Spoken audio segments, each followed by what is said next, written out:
ফারহান, এই ফারহান, হুম। ওঠ বাবা।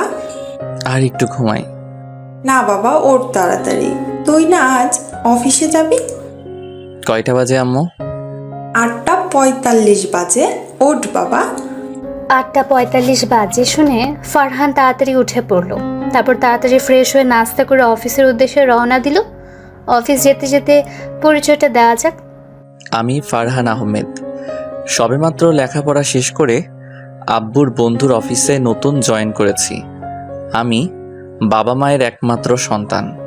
বাকিটা গল্পে পেয়ে যাবেন। আপনাদের সাথে কথা বলতে বলতে অফিসে চলে আসলো ফারহান। ঠিক সময় মতো অফিসে চলে এসেছে। তারপর ফারহান অফিসের ভেতর গেল। অফিসে যেতেই ম্যানেজার এসে ফারহানকে জায়গা দেখিয়ে দিল। ফারহান গিয়ে ওর জায়গাতে বসলো। একটু পরে পিয়ন এসে বলল, স্যার, আপনাকে বস ডাকছে। আচ্ছা, আপনি যান, আমি যাচ্ছি। ঠিক আছে স্যার। তারপর পিয়ন চলে গেল। একটু পরে ফারহান বসের রুমে গেল। গিয়ে বলল, স্যার আসবো? আসো বাবা ফারহান, বসো। স্যার আমাকে ডেকেছেন? আর তুমি আমাকে স্যার বলছো কেন বাবা? আমাকে তুমি আঙ্কেল বলবে। ঠিক আছে আঙ্কেল। তা কেমন লাগছে বাবা আমার এই অফিস? ভালো আঙ্কেল। তোমার কাজ বুঝতে কোনো সমস্যা হচ্ছে না তো বাবা?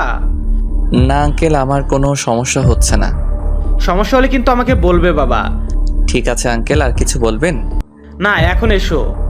ঠিক আছে আঙ্কেল। তারপর ফারহান চলে আসলো নিজের জায়গাতে। তারপর কাজ করতে লাগলো। সন্ধ্যায় কাজ শেষ করে বাসায় এসে ফ্রেশ হয়ে খাওয়া দাওয়া করলো। তারপর আব্বু আমার সাথে অনেকক্ষণ গল্প করে চলে আসলো নিজের রুমে। রুমে এসে একটু ফেসবুক চালিয়ে ঘুমিয়ে গেল। সকালে প্রতিদিনের মতো আজকেও আম্মুর ডাকে ঘুম ভাঙলো। তারপর ফ্রেশ হয়ে নাস্তা করে চলে আসলো অফিসে। তারপর কাজ করতে লাগলো। কাজ শেষ করে বাসায় চলে আসলো। এভাবেই চলছিল দিন। এই কয়েকদিনের মধ্যে অফিসের সকলের সাথে ভালো একটা সম্পর্ক তৈরি হয়ে যায়। বিশেষ করে আঙ্কেলের সাথে ফারহানের অনেক ভালো একটা সম্পর্ক তৈরি হয়েছে। আঙ্কেল তাকে তার নিজের ছেলের মতো ভালোবাসে ও বিশ্বাস করে। অফিসে কাজ করতে করতে চলে গেল প্রায় 1 বছর। আজকে অফিস থেকে বাসায় আসতেই আব্বু ফারহানকে ডাক দিল। ফারহান আব্বুর কাছে গিয়ে বলল, আব্বু কিছু বলবা? বলো, কি বলবে? কি করে যে তোকে বলি বাবা। আরে আব্বু, এত কিছু ভেবো না তো, কি বলবে বলে ফেলো। আচ্ছা ফারহান, আমি আর তোর মা যদি একটা কথা রাখতে বলি, তুই কি রাখবি? তোমাদের কথা আমি আমার জীবন দিয়ে হলেও রাখবো। তুমি বলো আমাকে তোমার কি কথা রাখতে হবে? আমি আর তোমার আম্মু চাই তুমি তোমার জুয়েল আঙ্কেলের মেয়েকে বিয়ে করো।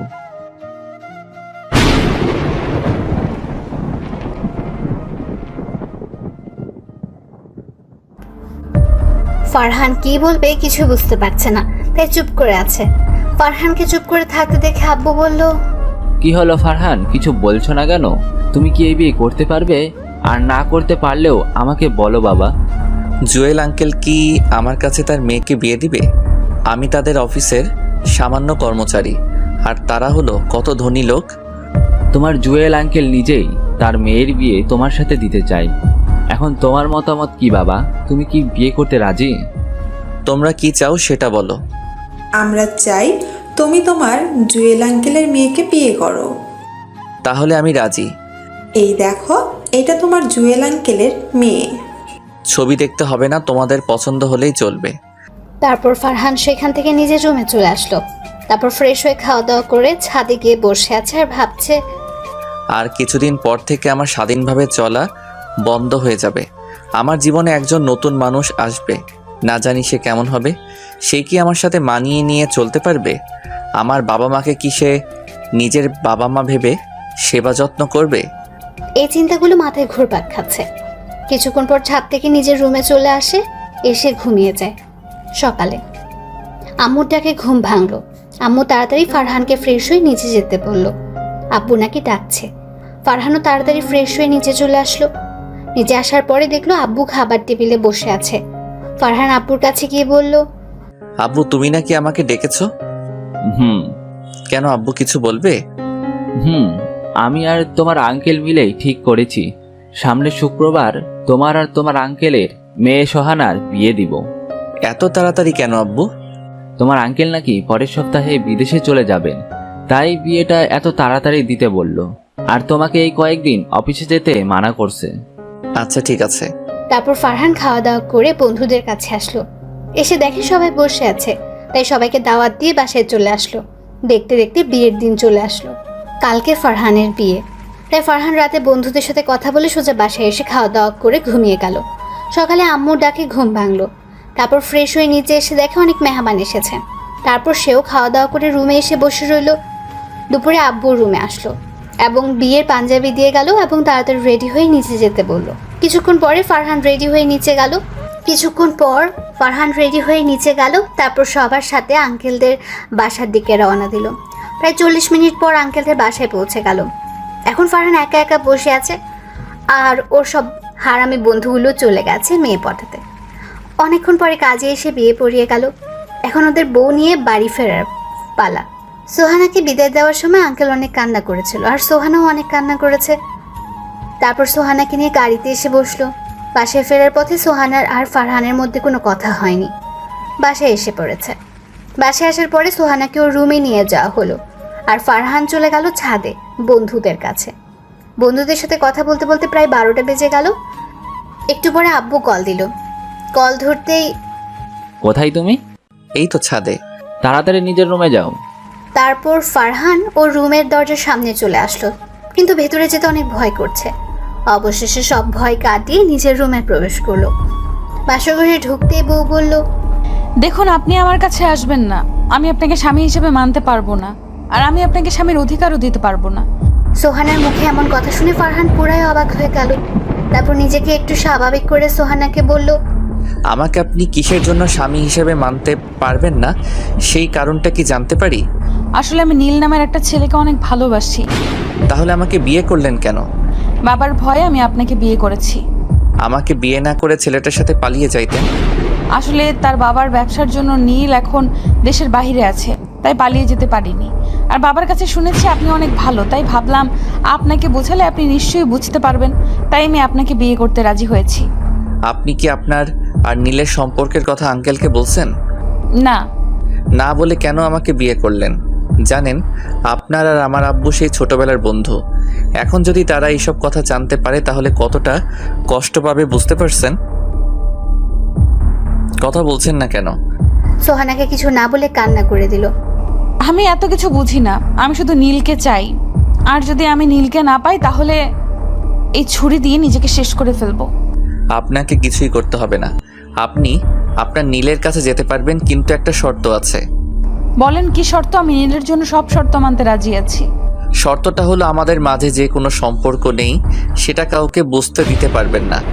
যতদিন এই বাড়িতে থাকবেন ততদিন আমার মা বাবাকে আপনার মা বাবা মনে করে সেবা যত্ন করতে হবে। আপনি কি আমার শর্ত মানতে পারবেন?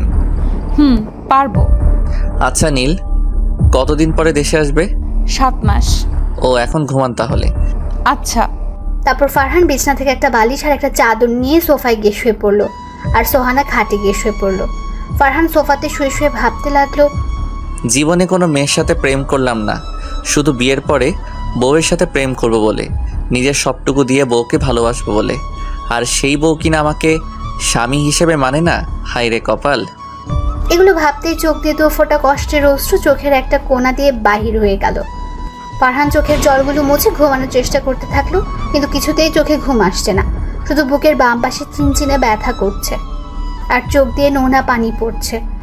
চোখের পানি মুছতে মুছতে কখন যে ঘুমিয়ে গেছে মনে নেই। ফজরের আজানের সময় ফারহানের ঘুমটা ভেঙে গেল।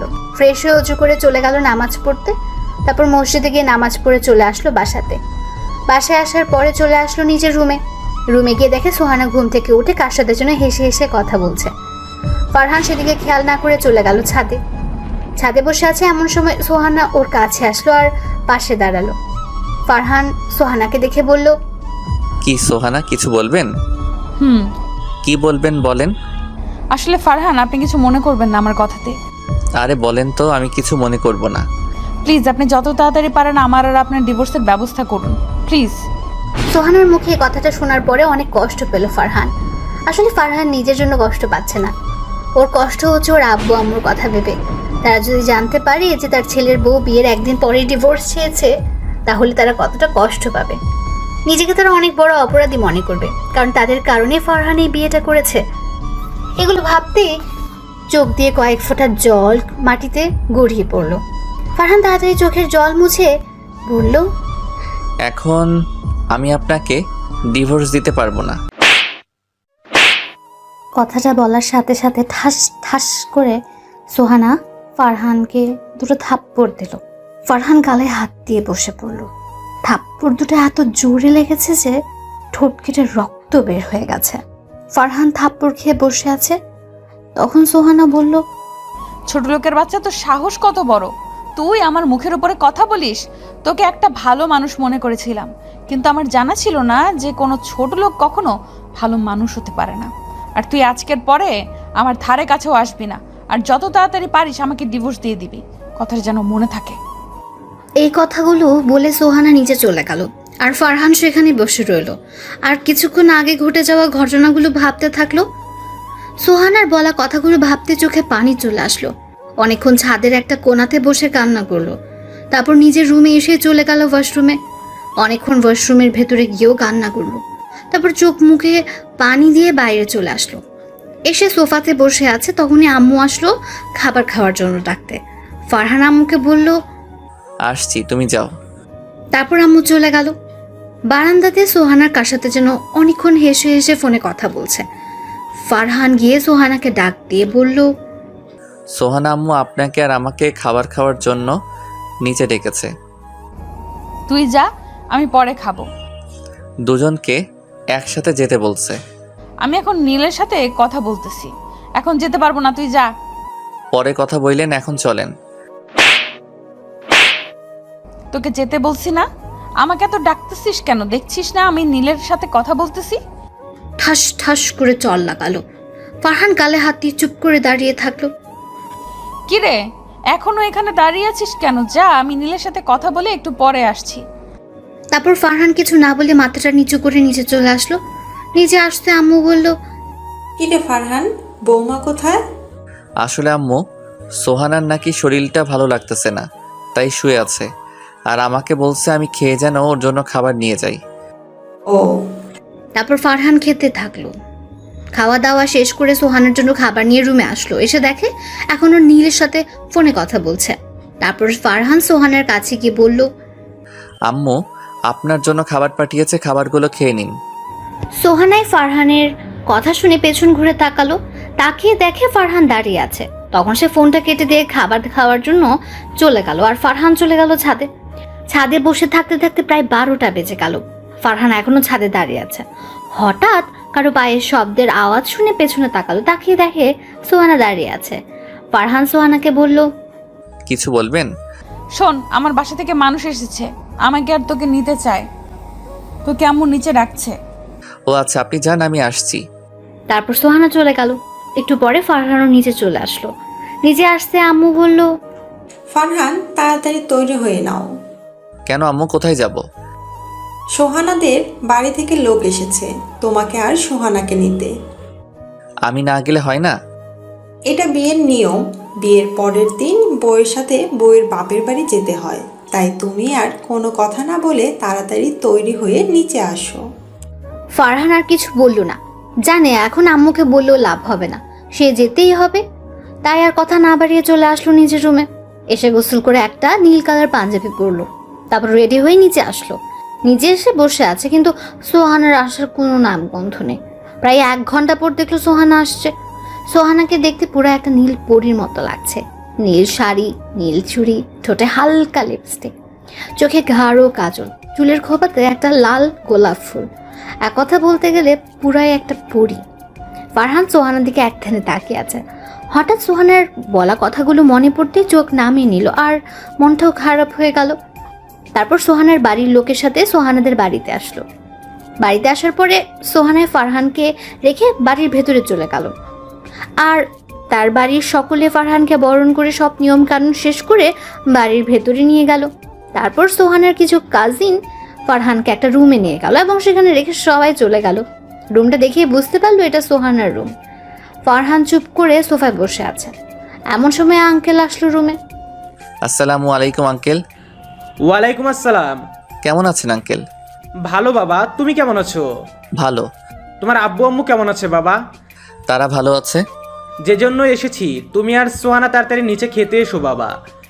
আচ্ছা আঙ্কেল, আমি সোহানাকে নিয়ে আসছি, আপনি যান। তারপর আঙ্কেল নিচে চলে গেল। একটু পরে সোহানায় বারান্দা থেকে আসলো।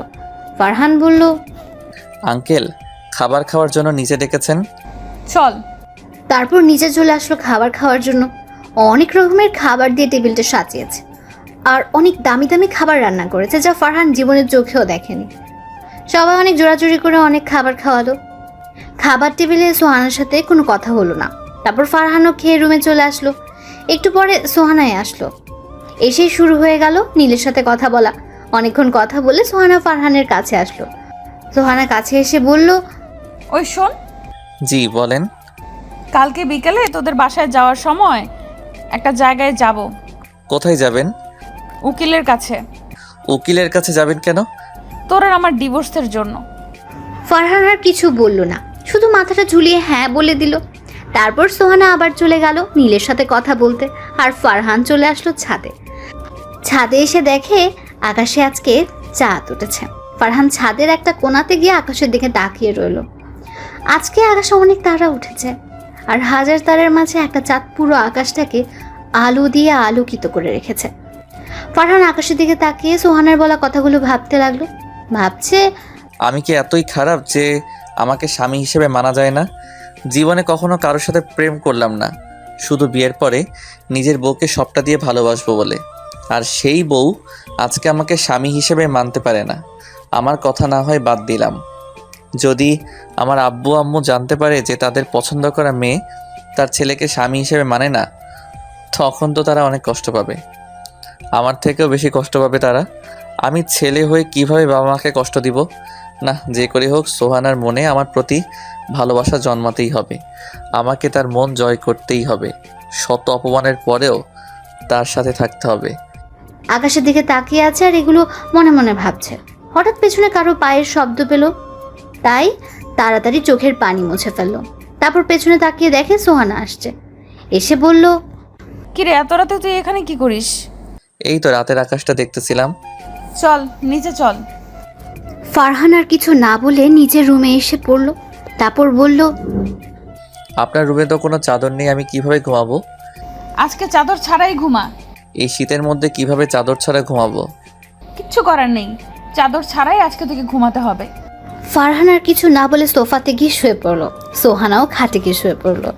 একটু পরে সোহানা ঘুমিয়ে গেল, আর ফারহান সোহানার ঘুমন্ত মুখটার দিকে তাকিয়ে রইল। সোহানা এমনিতে অনেক সুন্দর। জানলা খোলা থাকার কারণে চাঁদের আলো সোজা এসে সোহানার মুখে পড়ছে, আর সোহানার সৌন্দর্যটা দ্বিগুণ করে দিচ্ছে। ঘুমন্ত অবস্থায় সোহানাকে পুরো একটা শিশুর মতো মনে হচ্ছে। এই প্রথম কারো উপর ক্রাশ খেলো ফারহান, আর এই প্রথম কারো প্রেমে পড়লো। সোহানার দিকে তাকিয়ে থাকতে থাকতে কখন যে ঘুমের রাজ্যে হারিয়ে গেছে তার মনেই নেই। ফজরের সময় আজানের মধুর সুরে ঘুম ভাঙলো তার। ঘুম থেকে উঠে দেখে সোহানা একটা পিচ্চি বাবুর মতো ঘুমিয়ে আছে।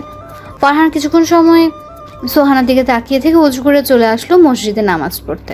তারপর নামাজটা পড়ে একটু বাইরে হাঁটাহাঁটি করে চলে আসলো সোহানাদের বাড়িতে। তারপর চলে আসলো সোহানার রুমে এসে দেখে সোহানা এখনও ঘুমিয়ে আছে। ফারহান আর তাকে ডাক না দিয়ে চলে আসলো ছাদে। অনেকক্ষণ ছাদে থাকার পর চলে আসলো আবার রুমে আসতেই মনটা খারাপ হয়ে গেল। মন খারাপ হওয়ার কারণ হলো এসে দেখে সোহানা নীলের সাথে অনেকক্ষণ হেসে হেসে কথা বলছে। ফারহান আর কিছু বললো না, কারণ এখন কিছু বলতে গেলেই থাপ্পড় খেতে হবে, তাই চুপ করে সোফাতে বসে রইল। একটু পরে আঙ্কেল ফারহান আর সোহানাকে নিচে ডাকলো নাস্তা করার জন্য। সোহানা নীলের সাথে কথা বলা শেষ করে ফারহানকে নিয়ে নিচে খাবার টেবিলে চলে আসলো। তারপর সবাই একসাথে নাস্তা করতে লাগলো। নাস্তা প্রায় শেষ, তখন আঙ্কেল বলল, বাবা, ফারহান আর মা সোহানা, তোমরা হয়তো জানো আমি সামনে শনিবার দেশের বাইরে যাব। ওরা দুজন একসাথে বলল, জি জানি। আমি চাই অফিসের দায়িত্ব তোমাদের দুজন থেকে একজনকে দিতে। তোমরা কে নিচে? আঙ্কেল, অফিসের দায়িত্বটা সোহানাকেই দিন। আমার অফিসের দায়িত্ব চাই না। আচ্ছা, তাহলে অফিসের বস হিসেবে সোহানাই থাকবে, আর তুমি সোহানাকে সাহায্য করো বাবা। আচ্ছা, আমি সোহানাকে সাহায্য করব, আপনি চিন্তা করবেন না আঙ্কেল। তারপর খাওয়া দাওয়া শেষ করে রুমে চলে আসলো। দেখতে দেখতে দুপুর গিয়ে বিকেল হয়ে গেল। এখন সোহানা আর ফারহান উকিলের কাছে। ফারহান খুব ভয় হচ্ছে যদি আজকে সোহানার ওর সাথে ডিভোর্স হয়ে যায় তাহলে বাবা মাকে কি জবাব দেবে, এগুলো ভেবে অনেক ভয় করছে। অনেকক্ষণ পরে উকিল সাহেব আসলেন। আসার পরে সোহানা বলল, উকিল সাহেব, আমি তো আপনাকে ফোনে সব বললামই, এখন তাড়াতাড়ি ডিভোর্স পেপার রেডি করেন। আমি এই ছোট লোকের বাচ্চাকে এখনই ডিভোর্স দিয়ে দিতে চাই। সরি মামুনি, আজকের মধ্যে কোনোভাবেই ডিভোর্স দেওয়া সম্ভব না। তোমাদের দুজনকে একসাথে 6 মাস থাকতে হবে, আর 6 মাস পর যদি তোমরা চাও তাহলেই তোমাদের দুইজনের ডিভোর্স হবে। এখন হবে না কেন উকিল সাহেব? এটা সরকারি নিয়ম মামুনি। তারপর ফারহান আর সোহানাই বাসার উদ্দেশ্যে রওনা দিল। বাসায় আস্তে আস্তে প্রায় রাত হয়ে গেল। বাসায় এসে কলিং বেল দিতেই আম্মু এসে দরজা খুলে দিল। তারপর ফারহান আর সোহানা রুমে চলে আসলো। রুমে আসতেই সোহানা বলল, আমি তোর মতো ছোট লোকের সাথে এই 6 মাস থাকতে পারবো না। এখন যে কিছু করার নেই, আপনাকে এই 6 মাস আমার সাথে থাকতেই হবে। কথা দিচ্ছি, আপনার অনুমতি ছাড়া আমি আপনার কাছ থেকে স্বামীর অধিকার চাইব না।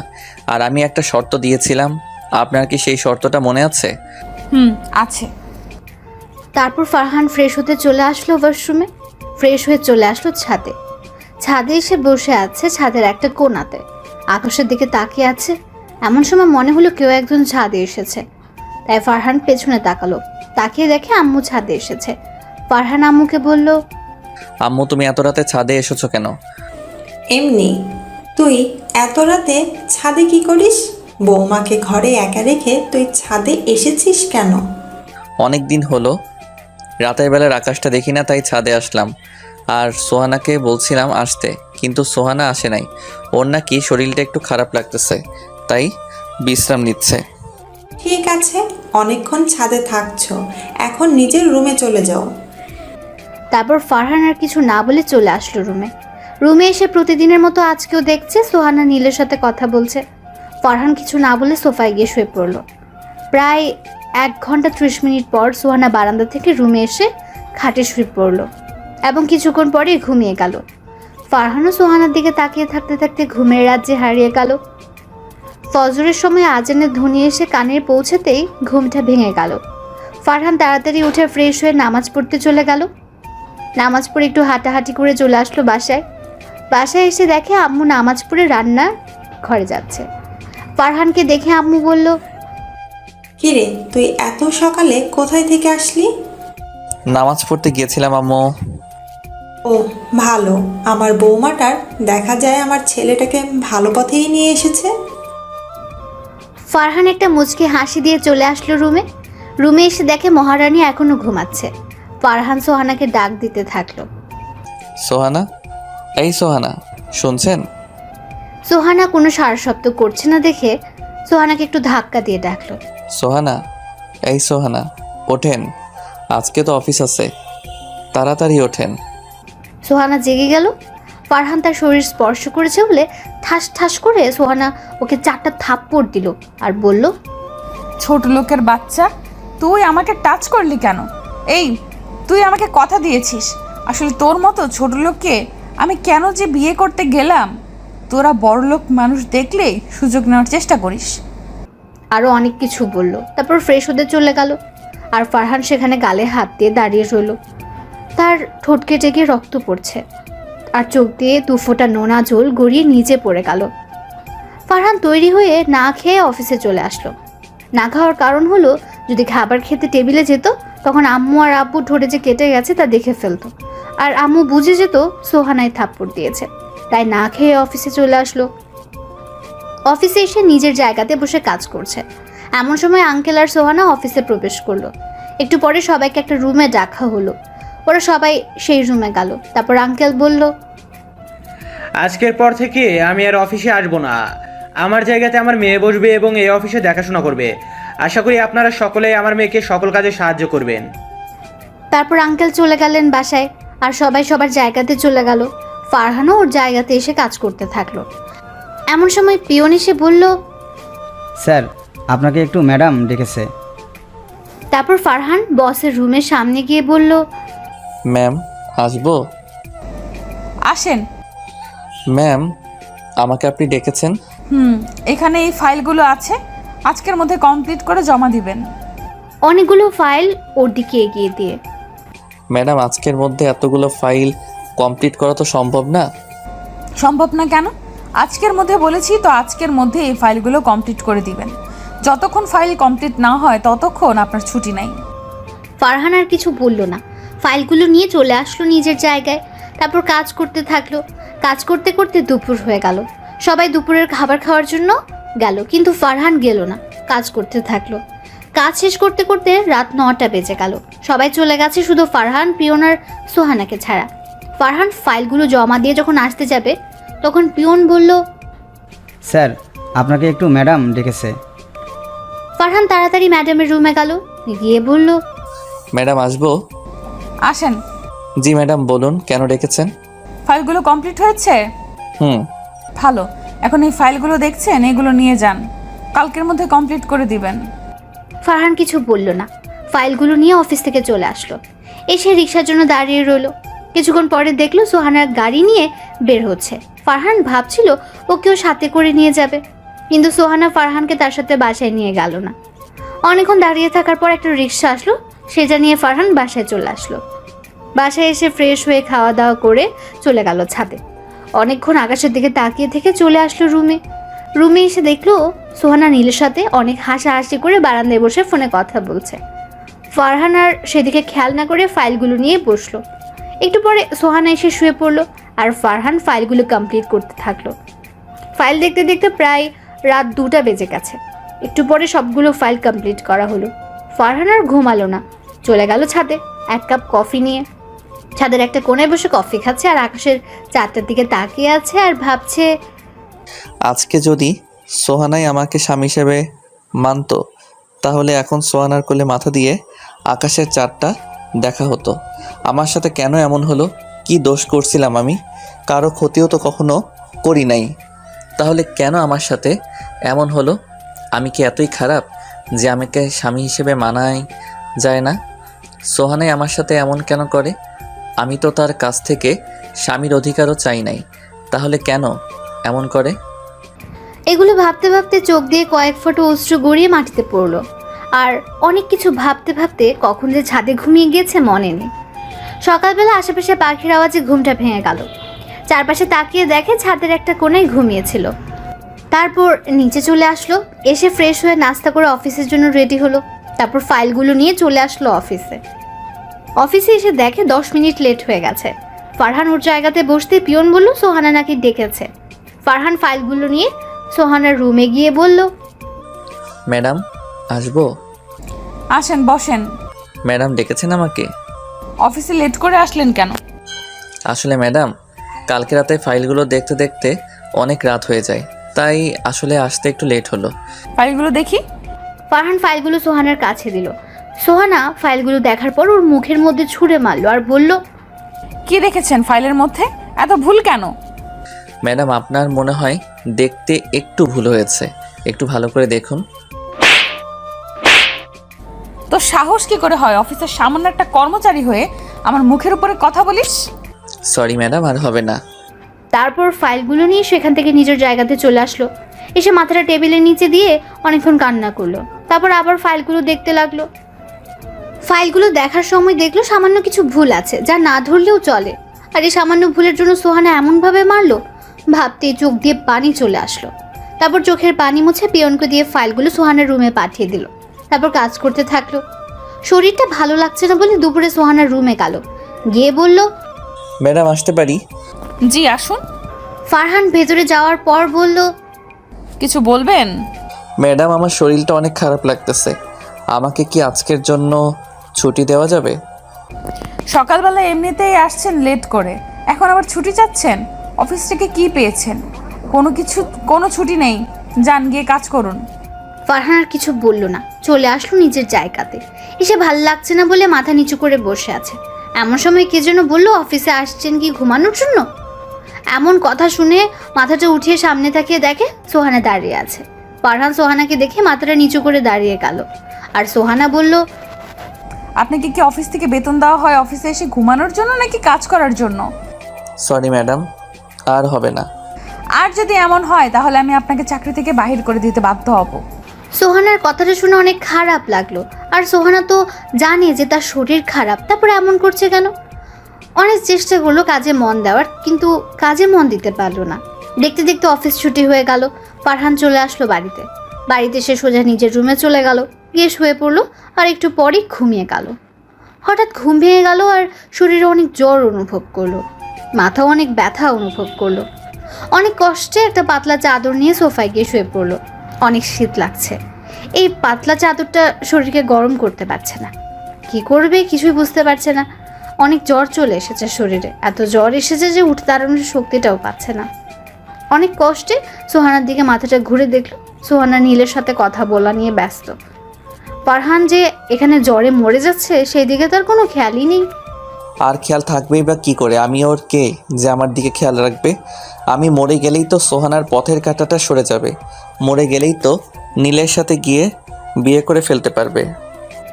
সোহানার দিকে তাকিয়ে এগুলো ভাবতে থাকলো আর জ্বর বাড়তেই থাকলো। ফারহান জ্বরে কাঁপতে থাকলো আর সহ্য করতে না পেরে অনেক কষ্টে সোহানাকে ডাক দিল। সোহানা ওর কাছে আসলো আর ফারহান বলল, সোহানা, আমার খুব জ্বর এসেছে, তুমি কি আমাকে একটু বাটি দিয়ে একটু পানি দিতে পারবে? সোহানা ওর কথা শুনে ছোট একটা বাটি দিয়ে একটু পানি দিল, তারপর আবার চলে গেল নীলের সাথে কথা বলতে। আর ফারহান তার পকেট থেকে রুমালটা বের করে সেটা ভিজে নিজে নিজে মাথায় দিতে লাগলো। অনেকক্ষণ দেওয়ার পর জ্বর একটু কমলো, কিন্তু শীতে কাঁপুনিটা কমলো না। ফারহান শীতে কাঁপছে আর সোহানা নীলের সাথে কথা বলছে, এটা দেখে অনেক কষ্ট হলো তার। যদি আজ সোহানাই আমাকে স্বামী হিসেবে মানতো তাহলে হয়তো শীতের মধ্যে এত কষ্ট আমাকে করতে হতো না। যদি সে আমার স্ত্রী হতো তাহলে এখন আমার সেবা করতো, পরপুরুষের সাথে ফোনে কথা বলতো না। আজ গরিব বলে সোহানাই আমাকে স্বামী হিসেবে মানতে পারছে না। যদি বড়লোক হতাম তাহলে কি সোহানাই আমাকে স্বামী হিসেবে না মেনে পারতো? কখনোই পারতো না। আজকে গরিব বলে সোহানার কাছে আমার কোনো দাম নেই। যদি বড়লোক হতাম তাহলে সেই আমাকে দাম দিত, আমার কথাগুলো অক্ষরে অক্ষরে পালন করত। কিন্তু আমি তো আর বড়লোক না, তাই সোহানাও আমাকে স্বামী হিসেবে মানতে পারে না, আমার কথাগুলো পালন করে না। আচ্ছা, আমি কি ইচ্ছে করে গরিব হয়ে জন্মেছি? আচ্ছা, গরিব বলে কি আমরা মানুষ না? সোহানার শরীরে যেই রক্ত বইছে সেই রক্ত তো আমার শরীরেও বইছে। তাহলে সোহানা এত অহংকারী কেন? কেন গরিবদের মানুষ মনে করে না? কেন আমার মতো গরিবের মন নিয়ে খেলা করে? আচ্ছা, মন কি শুধু বড় লোকদেরই আছে? গরিবের কি মন নাই? গরিবদের কি একটু ভালোবাসা যায় না? গরিবের সাথে কি একটু ভালো ব্যবহার করা যায় না? এগুলো ভাবতে ভাবতে ঘুমের রাজ্যে হারিয়ে গেল। সকালে ঘুম ভাঙলে দেখে শরীর আগের মতো জ্বর নেই, আগের থেকে জ্বর অনেকটা কমেছে। কমলেও একটু জ্বর শরীরে আছে, তাই ভাবলো সোহানার কাছ থেকে আজকের জন্য ছুটি নেবে। যেই ভাবনা সেই কাজ। সোহানা বারান্দায় দাঁড়িয়ে দাঁড়িয়ে কি যেন করছিল। ফারহান সোহানার কাছে গেল আর বলল, আপনার সাথে আমার কিছু কথা ছিল। বল। আসলে আজকে আমার শরীরটা খারাপ, তাই আপনার কাছ থেকে আজকের জন্য ছুটি চাচ্ছিলাম। সোহানা কিছু সময় যেন কি ভাবলো, তারপর বলল, আজকে কোনো ছুটি হবে না, আজকে অফিসে অনেক কাজ, সো অফিসে যেতেই হবে। আমি কালকে সব কাজ করে দিবনে, আজকের জন্য আমাকে ছুটি দিন প্লিজ। আমি যা বলি তাই থাকে, কথা কখনো নড়চড় হয় না, বুঝছেন? ফারহান মাথাটা নিচু করে রুমের ভেতরে চলে আসলো। এসে ফ্রেশ হয় অফিসে যাওয়ার জন্য রেডি হয়ে চলে গেল নাস্তা করতে। নাস্তা করে চলে আসলো অফিসে এসে যেই নিজের ক্যাবিনে বসবে তখন মনি হলো তার একজন কলিগের নাম। মনি আসলো তার কাছে, এসে বলল, ফারহান, তোমাকে আজকে এমন দেখাচ্ছে কেন?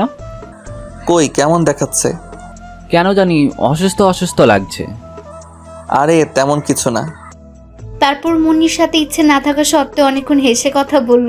তারপর মনি তার ক্যাবিনে চলে গেল আর ফারহান ওর ক্যাবিনে বসে পড়ল। কাজ করতে থাকলো। কাজ করছে কিন্তু অসুস্থ থাকার কারণে কাজে মন দিতে পারছে না। একটু পরে সোহানার রুম থেকে ডাক আসলো। ফারহান তার রুমের সামনে গিয়ে বলল, ম্যাডাম আসবো? আসেন। ম্যাডাম আমাকে ডেকেছেন? এই ফাইলটা দুপুরের আগে কমপ্লিট করে দেন, ভালোভাবে করবেন যেন কোনো ভুল না হয়। যদি কোনো ভুল হয় তাহলে আপনার খবর আছে। ম্যাডাম আর কিছু বলবেন? না, আর কিছু বলবো না, আপনি এখন আসতে পারেন। ফারহান চলে আসলো ওর ক্যাবিনে, এসে মনোযোগ দিয়ে কাজটা করতে থাকলো। দুপুরে ফাইলটা নিয়ে ম্যাডামের কাছে গেল, গিয়ে বলল, ম্যাডাম আসতে পারি? জি আসুন। তারপর ফারহান সোহানার দিকে ফাইলটা দিয়ে বলল, ম্যাডাম, ফাইলটা সম্পূর্ণ কমপ্লিট। দেখি কেমন কমপ্লিট করেছেন। কিছুক্ষণ দেখার পরে বলল ফাইলটাতে নাকি ভুল আছে। ফারহান তো সোহানার কথা অবাক হয়ে সোহানার দিকে তাকিয়ে রইল। একটু পরে নিজেকে একটু স্বাভাবিক করে বলল, ম্যাডাম, আপনি জানেন আমার শরীর ভালো না, আর ফাইলটা দেখার সময় মনে হয় একটু ভুল হয়ে গেছে। আমি তো অসুস্থ, আবার ঠিক করতে গিয়ে যদি ভুল করে ফেলি, তাই বলি কি আপনি ফাইলটা ঠিক করে ফেলুন। তোর সাহস কত বড়, তুই আমাকে ফাইল ঠিক করতে বলিস? আমি যদি ফাইল ঠিক করি তাহলে তোর মতো ছোট লোককে কেন রেখেছি আমার অফিসে? কেন তোকে মাস শেষে বেতন দিচ্ছি? যা গিয়ে ফাইল ঠিক কর। সোহানার কথা শুনে অনেক রাগ উঠে গেল। মনটা চাইছিল সোহানাকে ঠাটিয়ে দুইটা চর মেরে বলতে, তোর অফিসে আর কাজই করব না, কিন্তু কিছু বলতে পারলো না। যদি কিছু বলে তাহলে চাকরি থেকে বের করে দেবে, আর চাকরি না করলে যে সংসারও চলবে না, চাকরি না করলে যে বাবা মায়ের মুখে 2 মুঠো ভাত তুলে দিতে পারবে না। তাই নিজের রাগটাকে মাটি করে মাথাটা নিচু করে ফাইলটা নিয়ে চলে আসলো নিজের ক্যাবিনে এসে ভালো করে ফাইলটা দেখতে লাগলো। অনেকক্ষণ দেখার পরে ছোট একটা ভুল পেল, যেটা ধরলেও চলে আবার না ধরলেও চলে। এই সামান্য ভুল থাকতেই পারে, তাই বলে এমন করবে? তারপর ভুলটা ঠিক করে আবার সোহানার রুমে গেল, গিয়ে বলল, ম্যাডাম, আসবো? জি আসেন। এই যে ম্যাডাম, ফাইলটা এখানে রাখুন, আর এই ফাইলগুলো নিয়ে যান। কালকের মধ্যে সব কমপ্লিট করে দিবেন, আর কোনো ভুল যেন না হয়। ম্যাডাম, একদিনের মধ্যে এতগুলো ফাইল আমার পক্ষে কমপ্লিট করা সম্ভব না। এই কয়েকটা ফাইল একদিনে কমপ্লিট করতে পারবেন না? তাহলে কিসের জন্য অফিসে আসেন? আবার আব্বু বলতো আপনি নাকি অফিসের সবচেয়ে কাজে ভালো কর্মচারী। ফারহান কিছু না বলে ফাইলগুলো নিয়ে সোহানার ক্যাবিন থেকে নিজের ক্যাবিনে চলে আসলো, আর ফাইলগুলো কমপ্লিট করতে লাগলো। ফাইল দেখতে দেখতে প্রায় রাত 9টা বেজে গেল, আর মাত্র 3টা ফাইল আছে। সে 3টা ফাইল নিয়ে অফিস থেকে বাড়ির উদ্দেশ্যে বের হলো। অনেকক্ষণ যাবত দাঁড়িয়ে আছে, কিন্তু কোনো কিছুই পাচ্ছে না, তাই হাঁটা শুরু করে দিল। একটু হাঁটার পরে শরীরটা অনেক খারাপ লাগছিল, তাই একটা দোকানে গিয়ে বসলো। দোকানে বসার কিছুক্ষণ পরে একটা গাড়ি এসে দোকানের সামনে দাঁড়ালো। গাড়ি থেকে একটা মেয়ে বের হয়ে আসলো। মেয়েটাকে অনেক চেনা চেনা লাগছিল, কোথায় যেন দেখেছে মনে হচ্ছে। ফারহান মেয়েটার দিকে তাকিয়ে সব ভাবছে, আর মেয়েটা তার সামনে এসে ডাকছে, তুই ফারহান না? কিন্তু আপনি কে? আরে আমি মেঘলা, আমাকে তুই চিনতে পারতেছিস না? ও তুই? সরি রে, তোকে চিনতে পারি নাই। It's okay. তা কেমন আছিস? ভালো না রে, তুই? আমি ভালো আছি। আচ্ছা তুই ভালো নাই কেন? পরে এক সময় বলবো নে। তা এখানে কি করিস, আর দেশে আসছিস কবে? কালকেই দেশে আসছি, আর তোকে দেখতে খুব ইচ্ছে করতেছিল, তাই তোদের বাড়ি চাইতেছিলাম। ও আমাকে তোর মনে আছে দেখছি। তোকে ভুলে যাব? এটা তুই ভাবলি কি করে? আরে মজা করলাম। তা তোর হাতে এগুলো কিসের ফাইল? আর বলিস না, এমন একটা অফিসে চাকরি করি যেখানে আমাকে চাকরের মতো খাটায়। দেখ, এখনো 3টা ফাইল দিয়ে দিছে কমপ্লিট করতে। আবার যদি ফাইলের মধ্যে একটু ভুল হয় তাহলে অনেক অপমান সহ্য করতে হয়। তাহলে চাকরিটা ছেড়ে দিচ্ছিস না কেন? চাকরি ছেড়ে দিলে আমি আমার বাবা মায়ের মুখে 2 মুঠো ভাত তুলে দিতে পারবো না রে, তাই এখনও চাকরিটা করতেছি। কিন্তু এখন অনেক খারাপ লাগে রে। তুই কালকেই এই চাকরি ছেড়ে দিবি? চাকরি ছেড়ে দিলে আমার বাবা ও মাই যে না খেয়ে মরে যাবে রে। কে বলছে না খেয়ে মরে যাবে? আমি তোকে নতুন চাকরি দিব আমার অফিসে, তাও আবার ম্যানেজার পদে। করুণা করছিস, আমার উপর দয়া দেখাচ্ছিস? কি বলছিস এসব ফারহান? শোন, তুই আমার বেস্ট ফ্রেন্ড। তোর বিপদের সময় যদি আমি তোকে সাহায্য না করি তাহলে কে করবে? আর তুই এটাকে করুণা বা দয়া কেন ভাবতেছিস? আমি তোকে আমার অফিসে ম্যানেজার পদটা উপহার হিসেবে দিলাম। চুপ। এখন চল, তোদের বাড়িতে যাব। আঙ্কেল আন্টিকে কতদিন ধরে দেখি না। চল চল তাহলে এই গরিবের বাড়িতে। তারপর রাত প্রায় 9:30টায় মেঘলাকে নিয়ে বাড়িতে আসলো। ফারহান চলে গেল ওর রুমে এসে দেখলো সোহানা ফোনে কথা বলা নিয়ে ব্যস্ত। ফারহান কিছু না বলে ফ্রেশ হয়ে নিচে চলে আসলো খাবার খাওয়ার জন্য। এসে দেখে মেঘলাকে আম্মু নিজের হাতে খাবার দিচ্ছে, আর মেঘলাও বাচ্চাদের মতো খাচ্ছে। তারপর ফারহান খাওয়া দাওয়া করে চলে আসলো ছাদে এসে একটা কোনায় গিয়ে বসে আছে। তখনই কেউ আসলো বলে মনে হলো, তাকিয়ে দেখলো মেঘলা এসেছে ছাদে। মেঘলা ছাদে এসে পাশে বসলো, মনে হচ্ছে মনটা খারাপ, তাই মেঘলাকে জিজ্ঞেস করলো, কিরে, তোর মন খারাপ কেন? জানিস ফারহান, আজকে না তোর মাকে দেখে আমার মায়ের কথা অনেক মনে পড়ছে। তাহলে আন্টিকে কল দে। এই কথা বলতেই মেঘলা কেঁদে দিল আর একটু পরে বলল, ফারহান, আমার আম্মু আর বেঁচে নাই রে, গত মাসে আম্মু মারা গেছে। কথাটা বলেই মেঘলা কান্না শুরু করে দিল।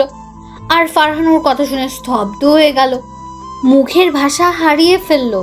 কি বলবে কিছুই বুঝতে পারছে না। আর মেঘলার কথা শুনে নিজের কানকে বিশ্বাস করতে পারছে না যে আন্টি মারা গেছে।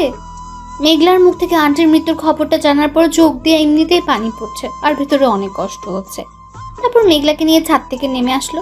মেঘলাকে ড্রয়িং রুমে দিয়ে চলে আসলো নিজের রুমে। রুমে এসে দেখে সোহানা ঘুমিয়ে গেছে। ঘুমন্ত অবস্থায় সোহানাকে অসম্ভব সুন্দর আর মায়াবী লাগছিল। সোহানার দিকে এক নজর তাকিয়ে আছে। তারপর ফাইলগুলো কমপ্লিট করে শুয়ে পড়লো। কখন যে ঘুমের রাজ্যে হারিয়ে গেছে মনে নেই। পরের দিন সকালে পাখির ডাকে ঘুম ভাঙলো। তারপর ফারহান ফ্রেশ হয়ে নাস্তা করে ফাইলগুলো নিয়ে চলে আসলো অফিসে। ফারহান আসার একটু পর সোহানা অফিসে আসলো। আসার পরে ফারহান ফাইলগুলো নিয়ে তার রুমে গেল। গিয়ে বলল, ম্যাডাম আসবো? আসেন, এই যে ম্যাডাম ফাইলগুলো। দেন। তারপর সোহানা ফাইলগুলো দেখতে লাগলো। ফারহান চুপ করে বসে রইল। ফারহান মনে মনে বলছে, আজকে যদি সোহানাই কিছু বলে তাহলে চাকরিটা ছেড়ে দিব, আর এত অপমান সহ্য করব না। একটু পরে সোহানা বলল, একটা কাজও কি ঠিক করে করতে পারেন না? কি হয়েছে ম্যাডাম? এই ফাইলটাতে তো ভুল কেন? কাজ করার সময় মন কোথায় থাকে আল্লাহ জানে। কেন আব্বু আপনার মতো একটা ছোট লোকে চাকরি দিয়েছে? অনেক বলেছেন ম্যাডাম, আর না দেখি ফাইলটা। সোহানা ফারহানের দিকে ফাইলটা এগিয়ে দিল। ফারহান ফাইলটা দেখে বলল, এই সামান্য ভুলের জন্য আপনি আমাকে এত কিছু বললেন, এত অপমান করলেন। আপনি চান আমি যেন আপনার অফিসে চাকরি না করি, তাই তো? তার জন্যই তো এত অপমান করেন, তাই না? এইটা আমাকে বললেই পারতেন, আমি চাকরিটা ছেড়ে দিতাম। শুধু শুধু কেন আমাকে এত অপমান করলেন? কেন আমার বাবা মাকে এত গালি দিলেন? আমি আপনার অফিসের কর্মচারী, চাকর না। এই কথাগুলো বলে সেখান থেকে চলে আসলো।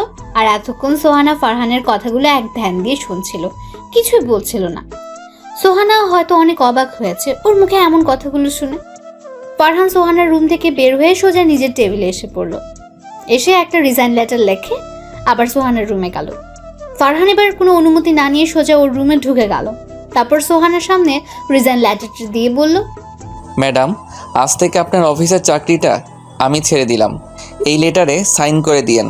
তারপর সেখান থেকে সোজা বাসায় চলে আসলো। বাসায় এসে কলিং বেল দিতে মেঘলা এসে দরজা খুলে দিল। ফারহান সোজা ওর রুমে চলে গেল। গিয়ে ফ্রেশ হয়ে চলে আসলো ছাদে। ছাদে দাঁড়িয়ে আছে এমন সময় মেঘলা এসে পাশে দাঁড়ালো আর বলল, কি রে, তোর কি হয়েছে? সোহানার কি আজকেও তোকে অপমান করছে? হুম। তোকে না বললাম চাকরিটা ছেড়ে দিতে? চাকরিটা আজকে ছেড়ে দিয়েছি। খুব ভালো করেছি। আচ্ছা বল, আমাদের অফিসে জয়েন করছিস? কালকে থেকেই করতে চাই। কালকে না, পরশু থেকে করিস।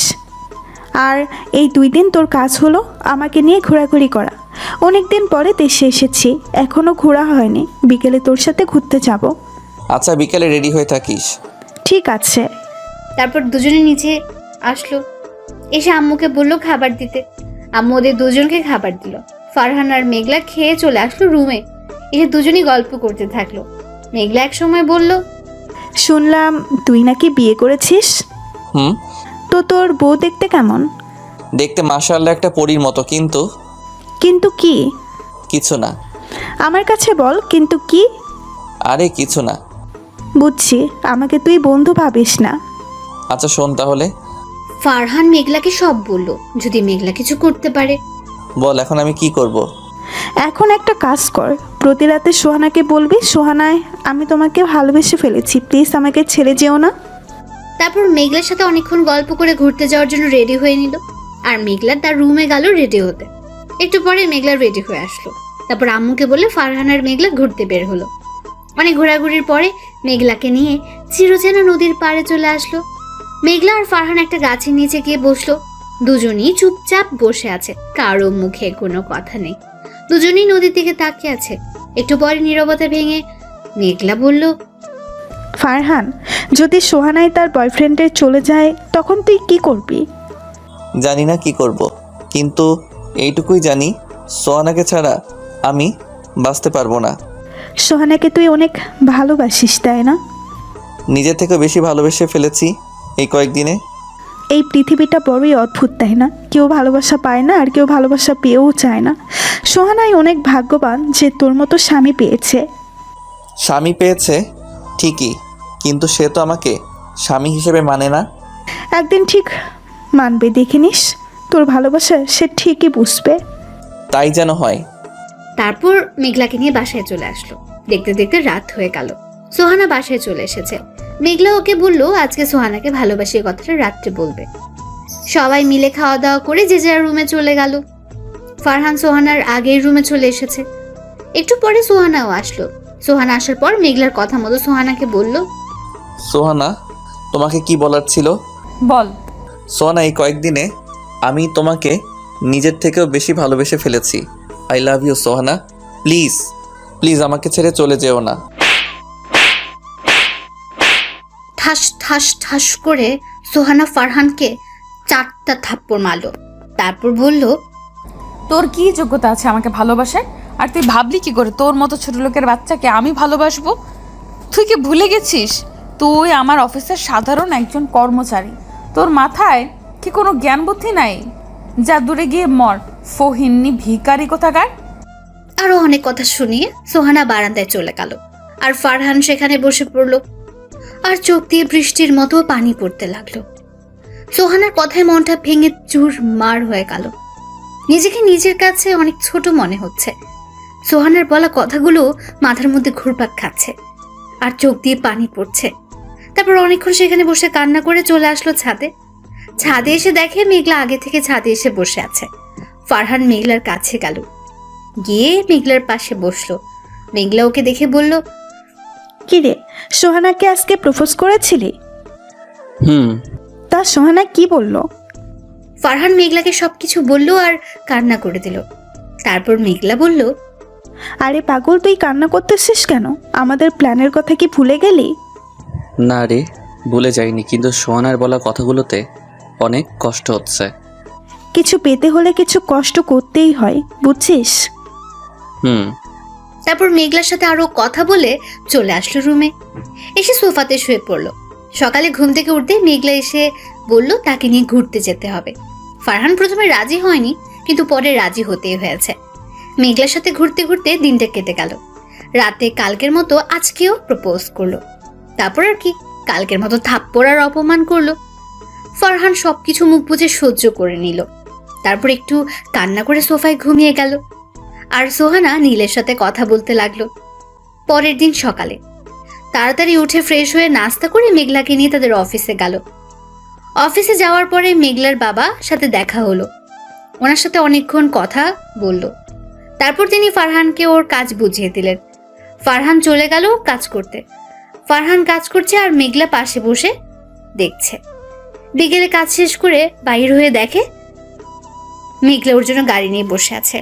ফারহান গিয়ে বসে পড়লো গাড়িতে। তারপর গাড়ি চলে আসলো বাসায়। ফারহান রুমে চলে আসলো। এসে দেখে সোহানা আগে অফিস থেকে চলে এসেছে। ফারহান তাকে কিছু না বলে চলে গেল ওয়াশরুমে। ফ্রেশ হয়ে চলে আসলো খাবার টেবিলে। সবার সাথে বসে খাওয়া দাওয়া করে চলে আসলো রুমে। একটু পরে সোহানা আসলো। আজকেও তাকে প্রপোজ করলো ফারহান, আর তার বিনিময়ে থাপ্পড় আর অপমান ছাড়া কিছুই পেল না। তারপর সোহানার থাপ্পড় আর অপমান নিয়ে ঘুমের রাজ্যে হারিয়ে গেল। সকালে কালকের মতো উঠে ফ্রেশ হয়ে অফিসে চলে আসলো। বিকেলে কাজ শেষ করে বাসায় আসলো। আজকে আর মেঘলার সাথে আসেনি, সে তার নিজের বাসায় চলে গেছে। প্রতি রাতের মতো আজকে সোহানাকে প্রপোজ করলো। আজকেও সোহানা থাপ্পড়ের অপমান করে বারান্দাতে চলে গেল। আর সে একটু কান্না করে সোফায় শুয়ে পড়লো। এভাবে কাটতে থাকলো ফারহান আর সোহানার দিনগুলো। সোহানাকে ফারহান প্রতি রাতে প্রপোজ করে, আর সোহানা থাপ্পড় আর অপমান করে। এখন আর আগের মতো কান্না করে না, কারণ এখন সোহানার থাপ্পড় আর অপমান সহ্য করার অভ্যাস হয়ে গেছে।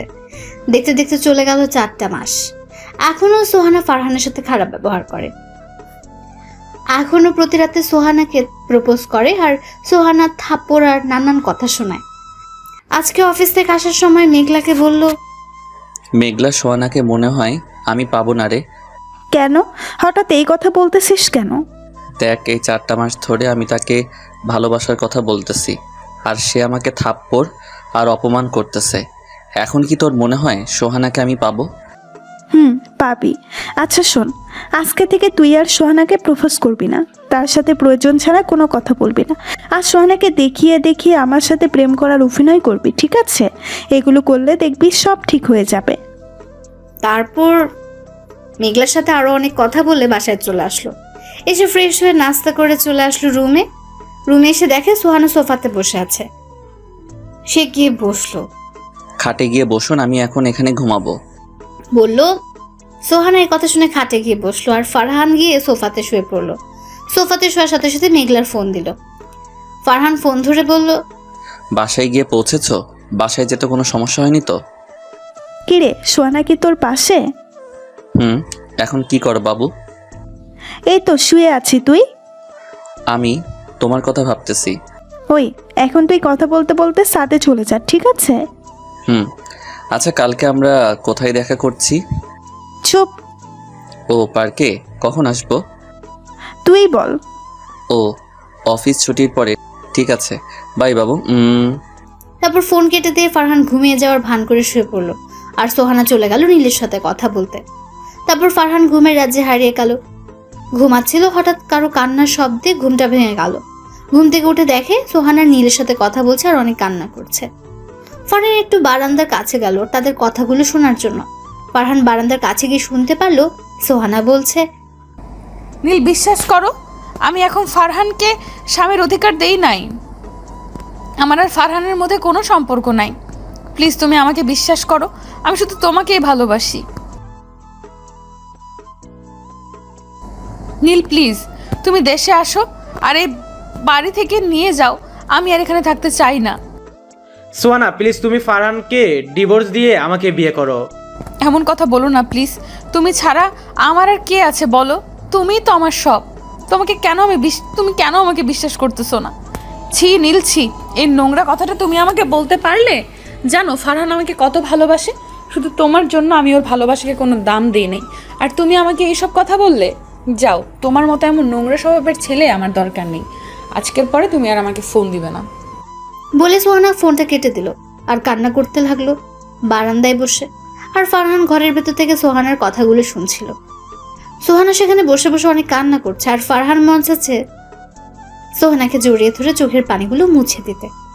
কিন্তু ফারহান যে সোহানার প্রতি দুর্বল হলে চলবে না, কঠোর হতে হবে, ওকে অনেক কষ্ট দিতে হবে, ওর মনের অহংকারগুলো কষ্ট দিয়ে দূর করতে হবে, ফারহানের করা সকল অপমানের প্রতিদান দিতে হবে। এগুলো ভাবছে এমন সময় দেখলো সোহানা চোখ মুছে রুমের দিকে আসছে। ফারহান তাড়াতাড়ি গিয়ে সোফাতে শুয়ে পড়লো আর ঘুমের ভান ধরে লাগলো।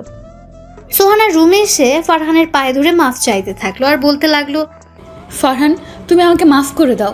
আমি তোমার ভালোবাসা না বুঝে দিনের পর দিন তোমাকে অপমান করেছি, অনেক থাপ্পড় মেরেছি। প্লিজ তুমি আমাকে মাফ করে দাও। আজকে থেকে তোমার সব কথা আমি শুনবো। তুমি যেভাবে চলতে বলবে সেইভাবেই চলবো। তোমাকে আর কখনো আমি অপমান করব না, থাপ্পড় দিব না। প্লিজ তুমি আমাকে তোমার করে নাও। জানো ফারহান, আজকে আমাকে নীল অবিশ্বাস করেছে। সে বলেছে আমি নাকি একটা নষ্ট মেয়ে। এই কথাটা বলেই সোহানা কান্না করে দিল আর ফারহান ঘুমের ভান ধরে সবকিছু শুনতে লাগলো। আজকে নিজেকে অনেক সুখী মনে হচ্ছে, কারণ আজকে সোহানা ওকে মেনে নিয়েছে। কিন্তু সে যে এখন সোহানাকে মানবে না, তাকে অনেক কষ্ট দেবে, এটা ভাবতেই মনটা খারাপ হয়ে গেল। তারপর ফারহান ঘুমিয়ে গেল আর সোহানাও পায়ের কাছে কান্না করতে করতে ঘুমিয়ে গেল।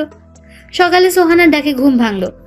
ফারহান উঠে ফ্রেশ হয়ে রেডি হচ্ছিল, এমন সময় সোহানা কোথা থেকে যেন আসলো, এসে একটা কালো শার্ট দিল পরতে। ফারহান কালো শার্টটা সোহানাকে রাখতে বলল আর বলল, দেখেন, আলমারিতে নীল একটা শার্ট প্যাকেটে আছে, সেই শার্টটা দেন, আমি সেটা পরবো। সোহানা বলল, আজকে এই শার্টটা পরো, তোমাকে খুব সুন্দর লাগবে। এই যে ম্যাডাম, আপনার কি মাথা ঠিক আছে নাকি কোনো সমস্যা হয়েছে? কেন বলো তো? এই যে আপনি আমাকে তুমি করে বলতেছেন, আবার শার্ট চয়েস করে দিচ্ছেন, তাই বললাম আর কি। স্বামী আমি, তাও আবার আপনার ব্যাপারটা হাস্যকর না? এখানে হাসার কি আছে? তুমি আমার স্বামী, এটা আমি বলতেই পারি, তাই বলেছি। তাই বলে কি হাসতে হবে? 2-3 পরে আপনার আর আমার ডিভোর্স হয়ে যাবে, আর আপনি অন্যের বউ হয়ে যাবেন, আর এখন বলছেন আমি নাকি আপনার স্বামী, তাই হাসলাম। আর আমার নীল শার্টটা দিন, আমি এখন পরে অফিসে যাব। আজকে অফিসে না গেলে হয় না? আজকে অফিসে একটা ইম্পর্টেন্ট মিটিং আছে, আমাকে যেতেই হবে। তারপর সোহান আর কিছু বলল না, শার্টটা দিয়ে চলে গেল। ফারহান সোহানার চোখে স্পষ্ট জল দেখতে পেল, আর একটু বললেই কান্না করে দিত।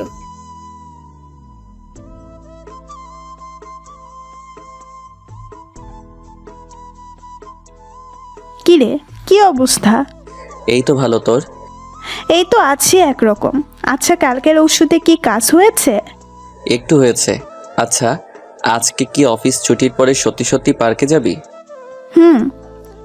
তারপর মেঘলার সাথে আরো অনেক কথা কাজ করতে থাকলো। কাজ করতে করতে দুপুর গিয়ে বিকেল হয়ে গেল।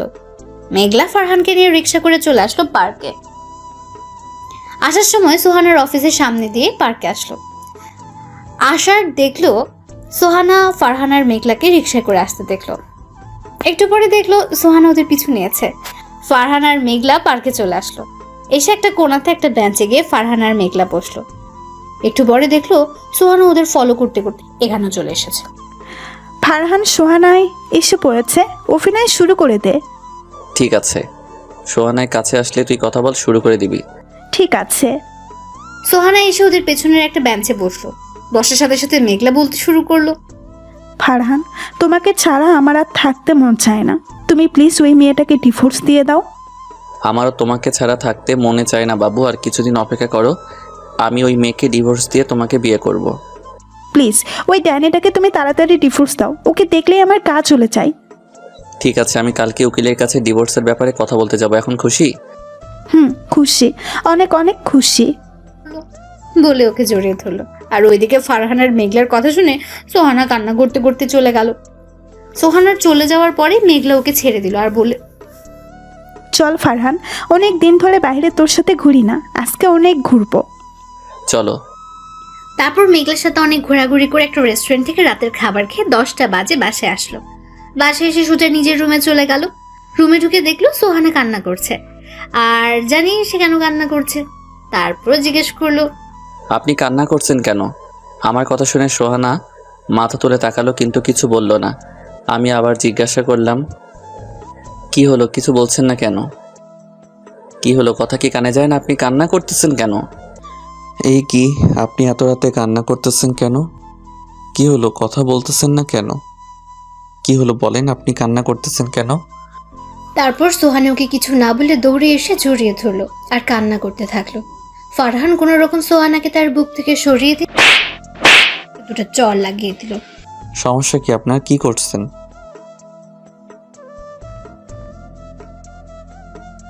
সরি, আমি আপনাকে এখন ভালোবাসতে পারবো না। আমি এখন মেঘলাকে ভালোবাসি। কিছুদিন পরে আমি আপনাকে ডিভোর্স দিয়ে মেঘলাকে বিয়ে করব। আর আপনি এখন কেন আমার মতো ছোট লোক, লজ্জা বদমাস একটা ছেলেকে কেন ভালোবাসবেন? আমাকে ভালোবাসলে আপনার মান সম্মান তো কমে যাবে। আর আপনি যে এখন আমাকে ভালোবাসেন, এটা লোকে জানলে হাসাহাসি করবে। আমাকে প্লিজ তুমি মাফ করে দাও। আমি ভুলটা বুঝতে পেরেছি, আর লোকে কি বলবে না বলবে তা নিয়ে আমার যায় আসে না। সরি, আমি এখন মেঘলার মনটা ভাঙতে পারবো না, কারণ আমি জানি একজনের মন ভাঙলে কত কষ্ট হয়।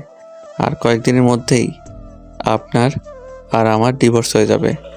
এখন এগুলো বলছেন কেন? এইগুলো বলছি কারণ তোমাকে আমি ভালোবেসে ফেলেছি। কেন, নীলের কি হয়েছে? সে কি আমার মতো গরিব হয়ে গেছে, নাকি বিয়ে করে ফেলেছে? অনেক রাত হয়ে গেছে, সরেন, এখন আমি ঘুমাবো। সকালে আবার আমার অফিস আছে। তুমি ইচ্ছে করলে আমার সাথে খাটে ঘুমাতে পারো। সরি, আমার মতো ছোট লোকের, আপনার মতো ধনী ঘরের মেয়ের সাথে এক বিছানাতে ঘুমাতে পারবো না। এই কথাটা বলার পরে সোহানের মুখটা কালো করে খাটে গিয়ে শুয়ে পড়লো। আর ফারহান সোফায় শুয়ে শুয়ে ভাবছে, আমাকে অনেক কষ্ট দিছ, অনেক অপমান আর চড় দিছ। এখন দেখো কেমন লাগে। তুমি আমাকে যেই পরিমাণ কষ্টগুলো দিছ, আমিও ঠিক তোমাকে সেই পরিমাণ কষ্ট দিব, তারপর তোমাকে মেনে নিব।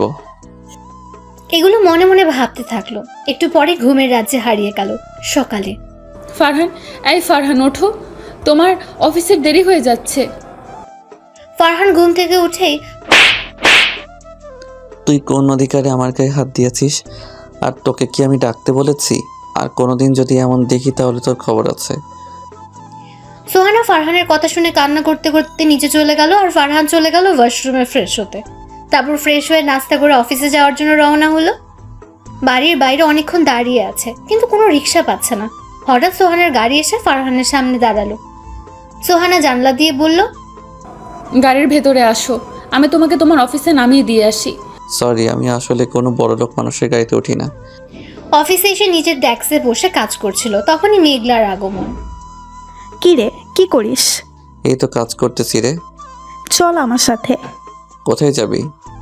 তোকে আমি আসতে বলছি, আই এত প্রশ্ন করতেছিস কেন? Sorry madam. ওই, আমি তোর কিসের ম্যাডাম? হ্যাঁ, আর একদিন যদি তুই আমাকে ম্যাডাম বলিস তাহলে তোর একদিন আর আমার যতদিন লাগে। তারপর মেঘলার সাথে মেঘলার গাড়িতে গিয়ে বসলো। মেঘলা গাড়ি স্টার্ট দিল। কিছুক্ষণ পরে ওরা একটা কফি শপের কাছে পৌঁছে গেল। তারপর মেঘলা ফারহানকে কফি শপের ভেতরে নিয়ে গেল। ফারহানও কিছু না বলে মেঘলার সাথে কফি শপের ভেতরে চলে গেল। তারপর মেঘলা 2 কাপ কফি অর্ডার করলো। একটু পরে কফি চলে আসলো। ফারহান কফি খেতে লাগলো। এখনো মেঘলার সাথে কোনো কথা বলেনি। কি কাজ? একটু পরে সোহানা এসে কফি খেতে আসবে, আর সোহানায় আসার সাথে সাথেই আমরা প্রেমের অভিনয় করব। এখন কি আমার সাথে রাগ করে থাকবি? ফারহান কিছু না বলে হেসে দিল। ফারহান আর মেঘলার হাসাহাসি করছে। এমন সময় সোহানা আসলো। ফারহান আর মেঘলাও প্রেম অভিনয় শুরু করে দিল। মেঘলা বলল, আচ্ছা বাবু, তুমি আমাকে বিয়ে করবে কবে? এই মাসের শেষ দিয়ে ওই ডাইনিটাকে ডিভোর্স দিয়ে তোমাকে বিয়ে করব বাবু। ওই নষ্টা মেয়েটা তোমাকে অনেক কষ্ট দিয়েছে, তাই না বাবু? বাবু। এদিকে সোহানা ওর আর মেঘলার এই কথাগুলো শুনে সেখান থেকে কান্না করতে করতে চলে গেল। একটু পরে ফারহান আর মেঘলাও চলে আসলো। মেঘলা বলল সে নাকি মার্কেটে যাবে, তাই কফি শপ থেকে সোজা চলে আসলো মার্কেটে। মেঘলার মার্কেট করতে করতে প্রায় 3 ঘন্টা লাগলো। আল্লাহ জানে মেয়েদের মার্কেট করতে এত সময় কেন লাগে। মার্কেট শেষ করে মেঘলাকে নিয়ে ঘুরতে থাকলো। তারপর রাতে একটা রেস্টুরেন্ট থেকে দুজন খাওয়া দাওয়া করে যে যার বাসায় চলে গেল। বাসায় এসে কলিং বেল দিতে সোহানা দরজা খুলে দিল। মনে হচ্ছে ওর জন্য দরজার পাশে বসে অপেক্ষা করছিল। ফারহান কিছু না বলে রুমে এসে ফ্রেশ হয়ে সোফায় শুয়ে পড়লো। একটু পরে সোহানার রুমে আসলো আর বলল, অফিস তো ছুটি হয়েছে সেই সন্ধ্যায়, তুমি এখন বাড়ি ফিরলে কেন?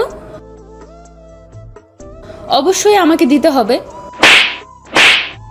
ঠাস ঠাস করে সোহানাকে 2টা থাপ্পড় দিয়ে বলল, শোন, আমি তোর কাছে কৈফিয়ত দিতে বাধ্য নই, আর কখনো আমার কাছে কোনো কিছুর কৈফিয়ত জানতে আসবি না।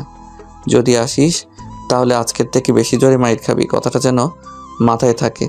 আর তুই যে সময় অনেক দেরি করে বাসায় ফিরতি, তখন কি আমি তোর কাছ থেকে কৈফিয়ত চাইতাম? কখনোই চাইতাম না। সো তুইও আমার কাছে কোনো কৈফিয়ত চাবি না। আর মাকে বলিস আমি বাইরে থেকে খেয়ে এসেছি।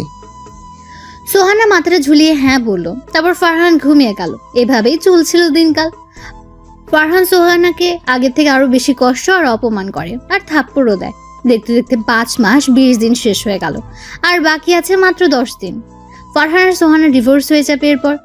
এটা ভাবতে মনের মধ্যে ব্যথা অনুভব করতে থাকলো। মনে হচ্ছে কেউ ওর কলিজা আর মনের মাঝখানে হাতুড়ে দিয়ে পেটাচ্ছে। ভাবলো এই 10টা দিন সোহানাকে অনেক কষ্ট দেবে, তারপর সোহানাকে আপন করে নেবে। যেই ভাবনা সেই কাজ। আজকে মেঘলাকে বাড়িতে নিয়ে আসলো। ফারহান আর মেঘলা প্রেমের অভিনয় করবে তা দেখে সোহানা কষ্ট পাবে, তার জন্য মেঘলাকে বাড়িতে নিয়ে আসা। কারণ হলো কোনো মেয়ে তার স্বামীকে অন্য কোনো মেয়ের সাথে দেখতে পারবে না। তাই মেঘলাকে এই 10 দিনের জন্য বাড়িতে নিয়ে আসলো ফারহান। ফারহানের সাথে মেঘলাকে বাড়িতে ঢুকতে দেখে সোহানার মনটা খারাপ করে রুমে চলে গেল। ফারহান মেঘলাকে নিয়ে আম্মুর কাছে গেল আর বলল, আম্মু দেখো কে এসেছে। কে এসেছে রে? এটা বলার পরে মেঘলা ওর পেছন থেকে আম্মুর সামনে আসলো। মেঘলা আম্মুর সামনে যেতেই বলা শুরু করে দিল, কি রে মা, কেমন আছিস? ভালো আন্টি, তুমি কেমন আছো? আমিও ভালো আছি। তা তোর আব্বু কেমন আছে? তারা আসলো না কেন? তারাও ভালো আছে, আর তারা আজকে দেশের বাইরে যাচ্ছে 10 দিনের জন্য, তাই আসছে না। ও, তুই তাহলে বস, আমি তোর জন্য কিছু খাবার নিয়ে আসি। আরে আন্টি, কিছু আনতে হবে না, আমি খেয়েই এসেছি এখানে। আম্মু শোনো। হ্যাঁ বল, শুনছি। আম্মু আঙ্কেল দেশের বাইরে যাবেন, তাই মেঘলাই আমাদের বাসাতে 10 দিন থাকবে।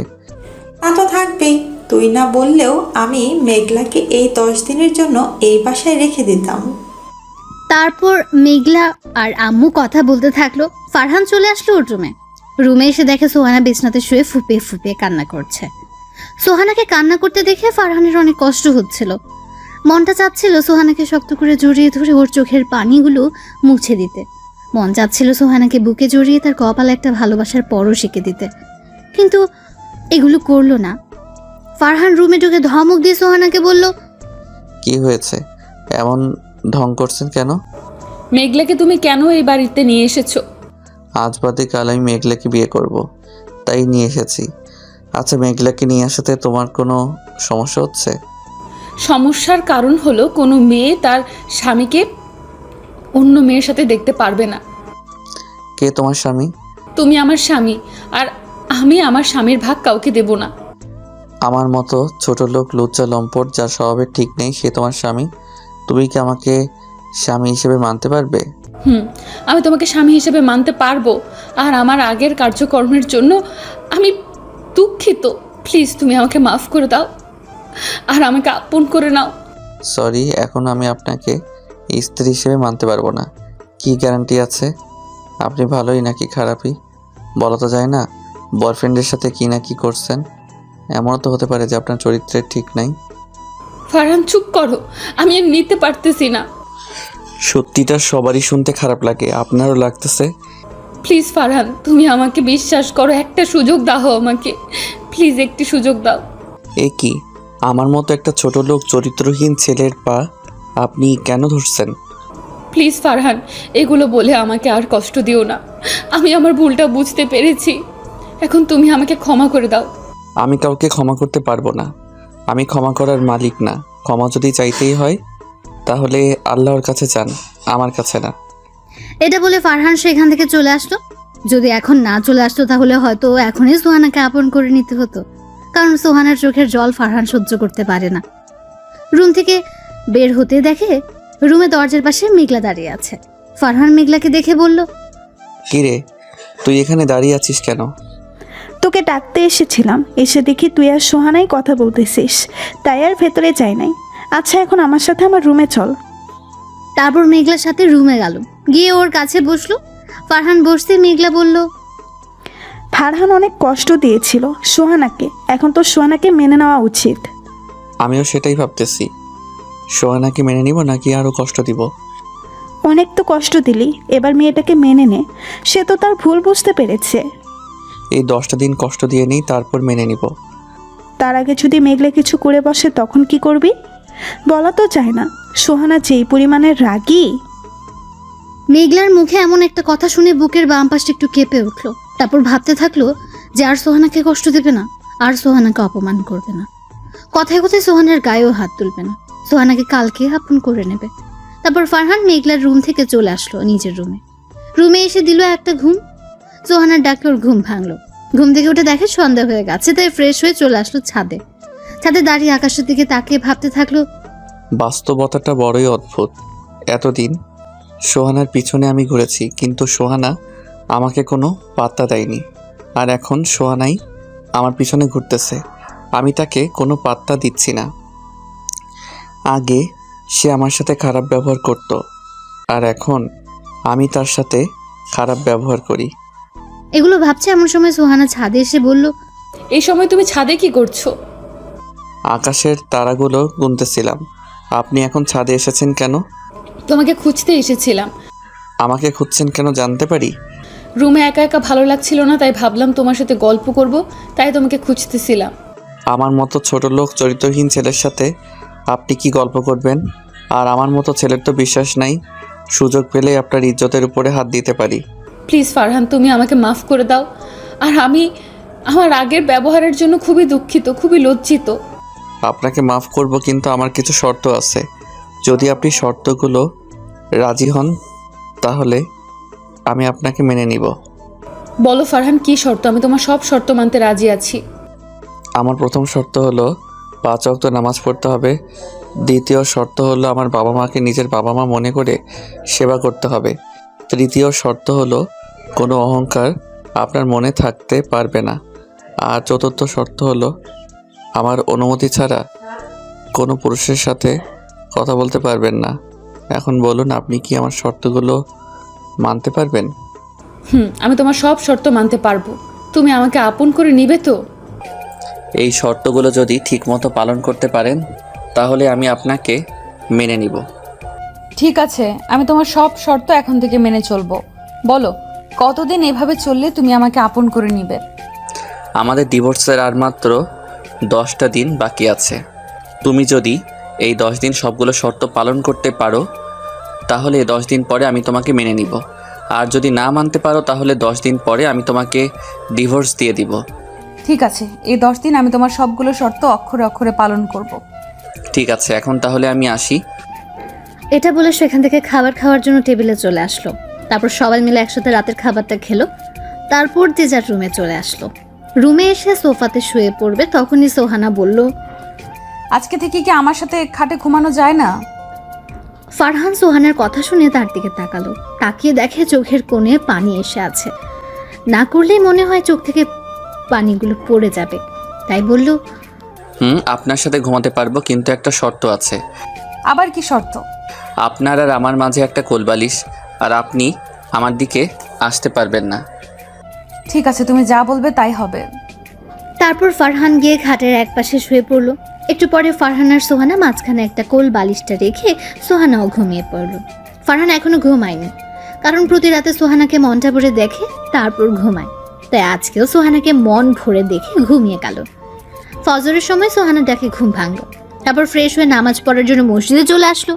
তারপর নামাজ শেষ করে কিছুক্ষণ আশেপাশে ঘোরাঘুরি করে চলে আসলো বাসায়।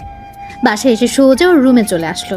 রুমে ঢুকে দেখে সোহানা নামাজ পড়ে মোনাজাত করে কান্না করছে আর আল্লাহর কাছে বলছে, আল্লাহ, তুমি ফারহানকে আমার কাছে ফিরিয়ে দাও। ও শর্তগুলো যেন পালন করতে পারি। যে ধৈর্য সহ্য আমাকে তুমি দিয়ে দাও। হে আল্লাহ, আমার স্বামীকে আমার কাছে ফিরিয়ে দাও। হে আল্লাহ, এতদিন আমি অনেক খারাপ কাজ করেছি, তুমি আমাকে মাফ করে দাও। হে আল্লাহ, আমাকে আমার স্বামীর পায়ের নিচে একটু জায়গা দেওয়া হোক। আজকে সোহানার মোনাজাতে কান্না করাটা অনেক ভালো লাগলো। ওর কান্না দেখে ওর প্রতি রাগগুলো সব মাটি হয়ে গেল। নিজেকে নিয়ে এখন অনেক গর্বিত হচ্ছে ফারহান। গর্বিত হওয়ার কারণ হলো কোনো মেয়ে মোনাজাত ধরে ওর জন্য কান্না করছে। এটা ভেবে অনেক ভালো লাগছে তার। কয়েকজনের ভাগ্যে এমন হয় বলুন, কয়জনকে পাওয়ার জন্য এমন কেউ মোনাজাত করে কান্না করে। এগুলো ভাবতে ভাবতে আবার বাসায় বাইরে চলে আসলো। দেখতে দেখতে দুপুর হয়ে গেল। মেঘলা ওকে ফোন দিয়ে জিজ্ঞেস করলো ও কোথায়। তখন ফারহান বলল, এই রেস্টুরেন্টের সামনে আছি, তুই আয়। একটু পরে মেঘলা আসলো। তারপর মেঘলা আর ফারহান রেস্টুরেন্টে ঢুকলো।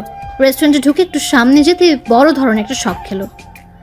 শক খাওয়ার কারণ হলো ফারহানের সামনে টেবিলটিতে সোহান একটা ছেলের সাথে বসে আছে আর ছেলেটি সোহানার হাত ধরে বসে আছে। ফারহান সোহানার এইসব কাজ দেখে নিজের চোখে বিশ্বাস করতে পারছে না। সোহানাকে এভাবে অন্য একটা ছেলের সাথে দেখে তার অনেক কষ্ট হচ্ছিল।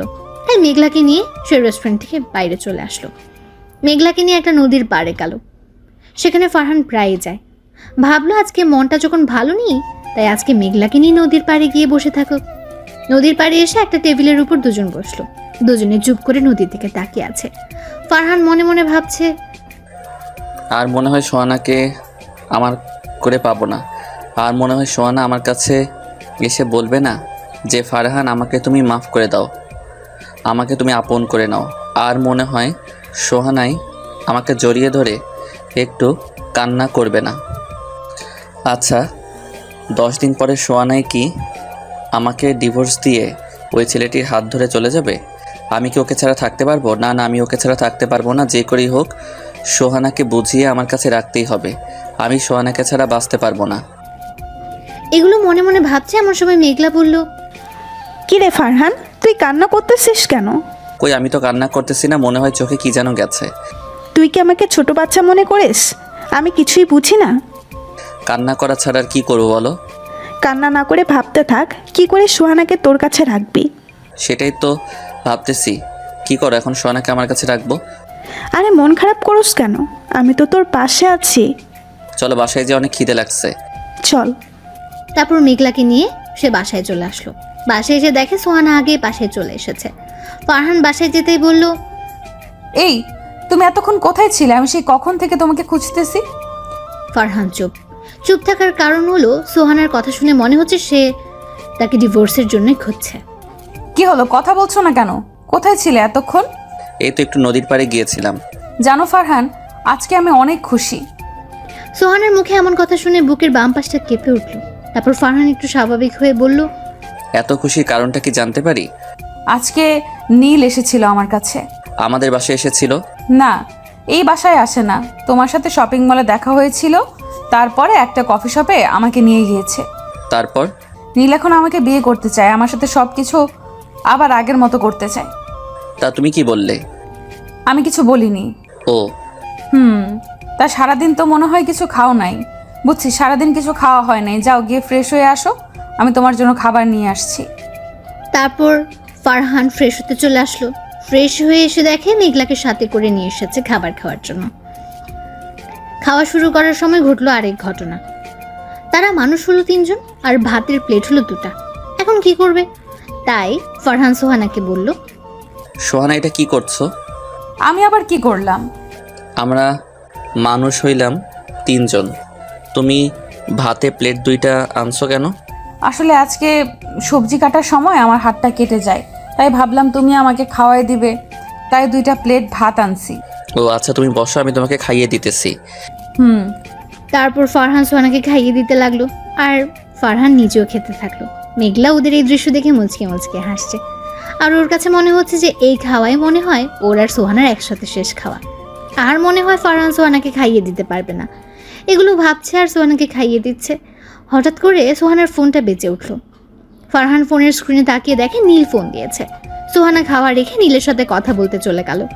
ফারহান আর না খেয়ে হাতটা ধুয়ে চলে আসলো ছাদে।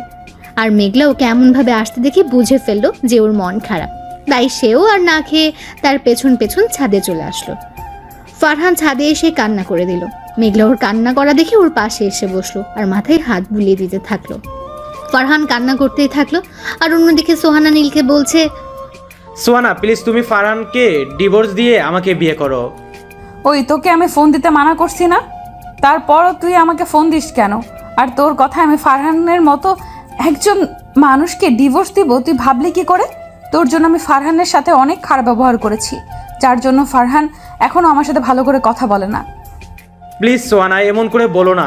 তুমি না আমাকে ভালোবাসতে, তুমি না আমার সাথে কথা না বললে থাকতে পারতা না, তাহলে এখন এমন করছো কেন? আমি আগে তোকে ভালোবাসতাম, কিন্তু এখন বাসি না। এখন আমি আমার স্বামীকে ভালোবাসি। আগে তোর সাথে কথা না বলে থাকতে পারতাম না, কিন্তু এখন আমি থাকতে পারি। কিন্তু এখন ফারহানের সাথে কথা না বলে আমি থাকতে পারবো না। এখন ফারহানকে না দেখলে আমার কিছুই দেখতে ভালো লাগে না। কারণ কি জানিস, এখন আমি ফারহানকে নিজের থেকেও বেশি ভালোবেসে ফেলেছি। কি বলতেছো তুমি এইসব? তোমার মাথা ঠিক আছে তো? যা বলতেছি ঠিক বলতেছি। আর তোকে ভালোবেসে আমার মাথা নষ্ট হয়ে গেছিল, যার জন্য ফারহানের মতো ছেলেকে আমি স্বামীর অধিকার দেইনি। এখন আমার মাথা পুরোপুরি ঠিক আছে। এখন আমার কি হবে? প্লিজ তুমি এমন করো না। তুই জাহার নামে যা, তাতে আমার কি? যখন আমাকে ছেড়ে গিয়েছিলি তখন কি তুই আমার কথা ভেবেছিলি? এখন কেন আমি তোর কথা ভাববো? এখন আমি শুধু আমার স্বামীর কথা ভাববো। আমার ভুল হয়ে গেছে, প্লিজ আমাকে মাফ করে দাও। তুই মাফ চাচ্ছিস কেন? তুই তো আমার কাছ থেকে ধন্যবাদ প্রাপ্ত।